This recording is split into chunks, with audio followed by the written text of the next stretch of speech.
שלום לכם. אחרי אחת התגובות, סדרה של תגובות שקיבלתי בסרטונים, אז אני רוצה לגונן על העמדה שלי שצריך לבטל את מדינת ישראל.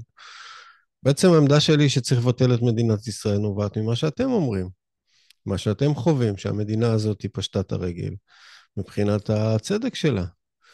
המשטרה מתפקדת בצורה חלשה, וזה לא בגלל המשטרה, בגלל הפרקליטות, בית המשפט, כל מיני תהליכים שקרו בדרך, שאפשרו לקציני חקירות לסגור תיקים, וכמובן שהשחיתות פשעה במשטרה, עורכי דין פה מעדיפים שהמשטרה יפתחו תיקים ללקוחות שלהם, כמו שרואי חשבון רוצים שמס הכנסה יבקש יותר חוב מהלקוחות שלהם, כדי שהם יוכלו לגבות מהלקוחות שלהם יותר כסף, והכל עובד פה מין מרקחה של קומבינות, וזה דברים שאתם אמרתם לי.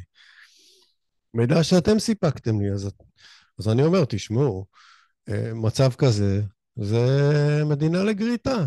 ואז אתם באים ואומרים לי, לא, לא, לא, לא, אנחנו לא רוצים לבטל את המדינה, אנחנו רוצים לתקן אותה. אז אם השאלה האם צריך לתקן אותה, אז כן, המדינה הזאת צריכה אוברול, זה בטוח. אני אישית חושב לגריטה. יש דברים שלפעמים צריך להתחיל מההתחלה.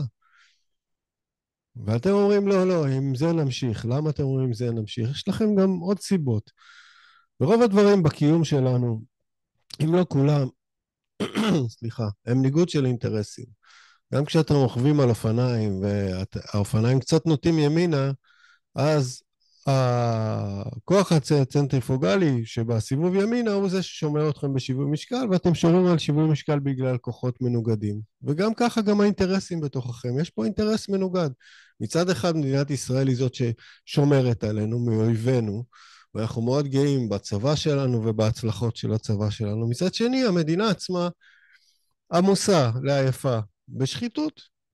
יש לאנשים יד בתוך המנגנונים שמנהלים את המדינה, והם מנהלים את המדינה לכיוון שלהם, שכל המכרזים יפלו לכיוון שלהם, שהפשעים שלהם ייעלמו, שהם לא ישלמו מיסים, והאזרח הפשוט שאין לו קשרים, והוא לא מחובר לאיזושהי קבוצת כוח, אז הוא משלם מיסים, נכנס להוצאה לפועל, התלונות שלו במשטרה נמחקות, העבריינים מציקים לו, הוא משלם פרוטקשן. אז אם הוויכוח הוא בין אוברול למדינת ישראל לבין לשלוח אותה לגריטה, אני עומד על הצד של לשלוח אותה לגריטה.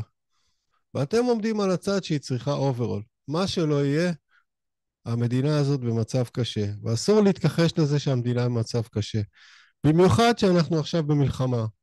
כי כדי להילחם כמו שצריך, אתה צריך שהעם יתפקד, שהדברים יתפקדו, שהטנקים יהיו באמת בתקן, שהמובילים יגיעו בזמן, הרבה דברים צריכים לקרות כדי שצבא יתפקד כמו שצריך, ואנחנו יודעים שהצבא שלנו הוא מורכב מחיילים מעולים, מלאי מוטיבציה, וכל השאר מסביב לא כל כך.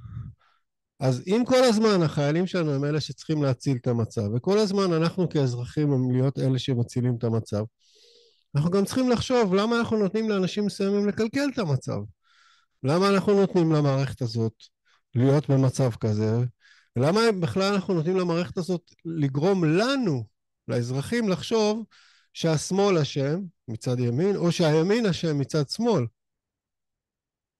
הרי מי שאשם פה זה האנשים שהם נושאי משרה, ואין פה פיקוח ואין פה בקרה, ואין פה חקירה.